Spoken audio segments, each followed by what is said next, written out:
اور اس کے خلاف اگر گھر گھر یا معاشرے کے افراد میں اتفاق نہ ہو تو پھر آپس میں لڑائی جھگڑے اور ناراضگیاں شروع ہو جاتی ہیں اور پوری قوم چھوٹے چھوٹے گروہوں میں تقسیم ہو کر رہ جاتی ہے اور پھر ان میں کوئی طاقت باقی نہیں رہتی۔ اسی لیے سورہ آل عمران کی آیت 105 میں آپس میں تفرقہ پیدا کرنے والوں کے لیے عذاب عظیم کی خبر ہے، یعنی سورہ آل عمران اس کی آیت ہے 103 105، اس میں یہ فرمایا گیا ہے کہ جو لوگ آپس میں تفرقہ پیدا کرتے ہیں ان کے لیے سخت عذاب یا عذاب عظیم کی خبر ہے وہاں پر۔ اور سورہ روم کی آیت 32 میں فرمایا گیا کہ ان لوگوں میں شامل نہ ہونا جنہوں نے اپنے دین کو ٹکڑے ٹکڑے کر دیا اور فرقے فرقے ہو گئے۔ اس کے علاوہ سورۃ الانعام کی آیت 159 میں ہمیں یہ بھی حکم دیا گیا کہ جن لوگوں نے اپنے دین میں بہت سے رستے نکالے اور کئی کئی فرقے ہو گئے، ہم ایسے لوگوں کا ہم ایسے لوگوں کا کبھی ساتھ نہ دیں، یعنی ہمیں یہ حکم ہے کہ ان لوگوں کا کبھی ساتھ نہیں دینا، ان لوگوں سے نہیں ملنا، ان لوگوں سے دور رہنا، یعنی ان کا حصہ نہیں بننا جو فرقے بناتے ہیں۔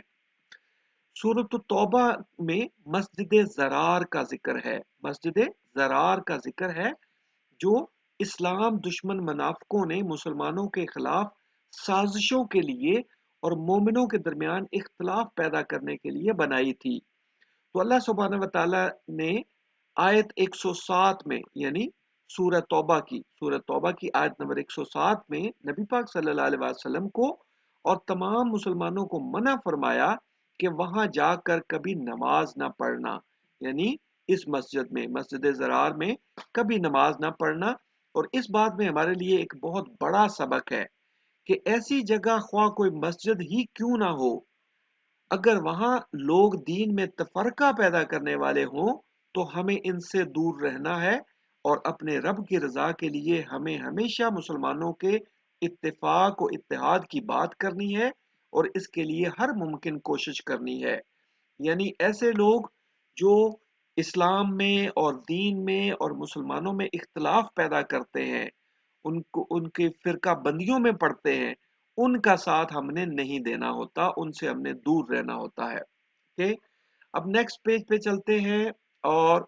سب سے پہلے ہم سورہ آل عمران کی آیت نمبر 103 کا مطالعہ کریں گے۔ وہ قرآن پاک پڑھنے سے پہلے ہمیشہ تعوذ اور تسمیہ، یعنی اعوذ باللہ من الشیطان الرجیم بسم اللہ الرحمن الرحیم، فرمایا گیا وَاعْتَصِمُوا بِحَبْلِ اللَّهِ جَمِيعًا وَلَا تَفَرَّقُوا، اور سب مل کر اللہ تعالیٰ کی ہدایت کی رسی کو، یعنی قرآن پاک کو، یہ جو حبل اللہ ہے، اللہ کی رسی، یہ قرآن پاک کو کہا گیا ہے کہ ہدایت کی رسی کو مضبوط پکڑے رہنا اور متفرق نہ ہونا، یعنی تفرقے میں نہ پڑنا۔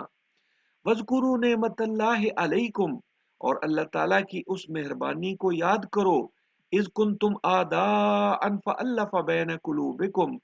جب تم ایک دوسرے کو دشمن تھے تو اس نے تمہارے دلوں میں الفت ڈال دی، یعنی محبت پیدا کر دی، یعنی ایک دوسرے کے ساتھ تمہاری محبت پیدا کر دی۔ فَأَصْبَحْتُمْ بِنِعْمَتِهِ إِخْوَانًا، اور تم اس کی مہربانی سے، یعنی اللہ رب العزت کی مہربانی سے بھائی بھائی ہو گئے، یعنی اس سے پہلے تم دشمن تھے لیکن اللہ تعالیٰ نے تم میں محبت ڈال دی اور تم بھائی بھائی ہو گئے۔ وَكُنْتُمْ عَلَى شَفَا حُفْرَةٍ مِّنَ النَّارِ،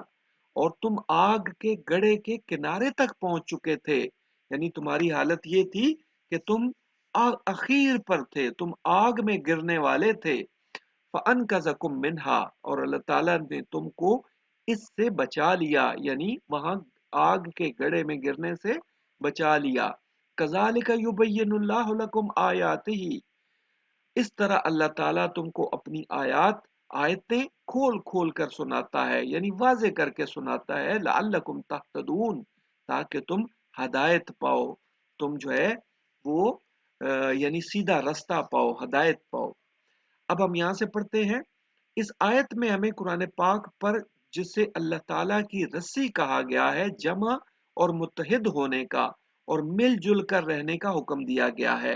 اور قرآن پاک پر جمع ہونے کا مطلب یہ ہے کہ اگر دین میں، اسلام کی تعلیمات میں اگر ہم کسی بات میں اختلاف پر آ جائیں،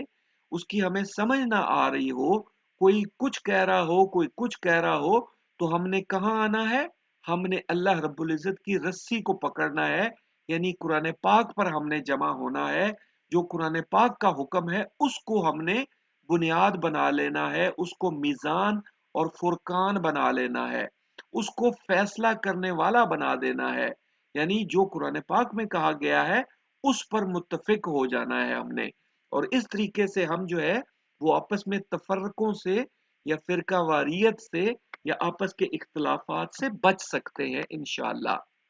انسانی تاریخ گواہ ہے کہ ایسا کرنے سے، یعنی جمعیت میں آنے سے، جمع ہونے سے، مٹھی بھر مسلمان تھے، نہ طاقت تھی، نہ دولت تھی، نہ حکومت، اور نہ ہی ظاہری آلات و اسباب تھے، مگر سینے یقین اور ایمان سے منور تھے، یعنی روشن تھے، یعنی سینوں میں ایمان تھا، یقین تھا، اور انہیں اللہ تعالیٰ پر پورا بھروسہ اور توکل تھا، اور آپس میں اتحاد و اتفاق تھا، اور اللہ تعالیٰ ہی نے ان کے دلوں میں ایسی محبت ڈال دی تھی کہ وہ ایک دوسرے کے غم سے غمگین اور درد سے درد مند اور تکلیف سے پریشان تھے۔ یہ کن کی بات ہو رہی ہے؟ یہ صحابہ اکرام کی بات ہو رہی ہے کہ وہ ایسے تھے کہ ایک دوسرے سے محبت کرتے تھے، ایک دوسرے کے درد سے وہ درد مند ہو جاتے تھے، اور اگر کسی کو تکلیف پہنچتی تھی تو سب پریشان ہو جاتے تھے، جس کا نتیجہ یہ ہوا کہ وہ جماعت کیل کانٹوں سے لیس افواج، یعنی ایسی فوجیں جن کے پاس ہتھیار تھے، جنگ کا سارا سامان ہوتا تھا، کیل کانٹوں سے لیس تھی افواج، مضبوط ریاستوں، بڑی بڑی سلطنتوں اور ریاستوں اور بڑی بڑی طاقتوں پر غالب آ گئی، یعنی وہ جماعت، صحابہ کی وہ جماعت بڑی بڑی طاقتوں پر غالب آ گئی، اور حق کا کلمہ بلند ہوا، الحمدللہ، ماشاءاللہ۔ یہ سب اتفاق اور اتحاد کی برکت سے ہی ممکن ہوا۔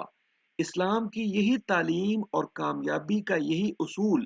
آج بھی امت مسلم کو دنیا کی عظیم طاقت بنا سکتا ہے، بے شک۔ اور اس میں یہ ہے کہ آپ دیکھیے مسلمانوں کے ملک دنیا میں سب سے زیادہ ہیں، مسلمانوں کی تعداد دنیا میں یعنی دوسرے نمبر پر ہے، یعنی بہت زیادہ مسلمان ہیں۔ اس کے علاوہ دنیا کے وسائل سارے مسلمانوں کے پاس ہیں، تیل کے ذخائر، سونے کے ذخائر، معدنی ذخائر سارے مسلمانوں کے پاس ہیں، زیادہ تر مسلمانوں کے پاس ہیں، لیکن پھر بھی مسلمانوں کی حالت کمزور ہے، اور وہ اس وجہ سے کہ مسلمان جو ہے وہ اکٹھے نہیں ہیں، متحد نہیں ہیں۔ تو یہی اسلام کی یہی تعلیم اور کامیابی کا یہی اصول آج بھی امت مسلم کو دنیا کی عظیم طاقت بنا سکتا ہے، یعنی اگر آج بھی مسلمان مل جائیں تو وہ دنیا کی عظیم طاقت اور یعنی سپر پاور بن سکتے ہیں۔ اوکے، اب نیکسٹ پیج پہ جائیں گے، اور سب سے پہلے ہم اپنے رب کا شکر ادا کریں گے، ہم کہیں گے الحمدللہ، اور وہ اس بات پر کہ آج ہم نے اتفاق و اتحاد کی ضرورت اور اس کی اہمیت کے بارے میں پڑھا، اور یہ جانا کہ اللہ تعالیٰ نے ہمیں متحد رہنے کا حکم دیا ہے اور تفرقہ بازی سے منع فرمایا ہے۔ سورۃ الانفال کی آیت 46 میں فرمایا گیا کہ اللہ تعالیٰ اور اس کے رسول صلی اللہ علیہ وسلم کے حکم پر چلو اور آپس میں جھگڑا نہ کرو، کیونکہ اگر ایسا کرو گے تو تم بزدل ہو جاؤ گے۔ یہ مسلمانوں کو کہا گیا ہے کہ اگر تم آپس میں جھگڑا کرو گے تو تم کمزور ہو جاؤ گے، بزدل ہو جاؤ گے، اور تمہارا اقبال جاتا رہے گا۔ اقبال جاتا رہے گا کا مطلب ہے کہ تمہاری شان و شوکت ختم ہو جائے گی، تمہارا روب و دبدبا ختم ہو جائے گا، کوئی تم سے نہیں ڈرے گا۔ تم اگر الگ الگ ہو گئے، تم اگر کمزور ہو گئے تو تمہاری ساری طاقت ختم ہو جائے گی۔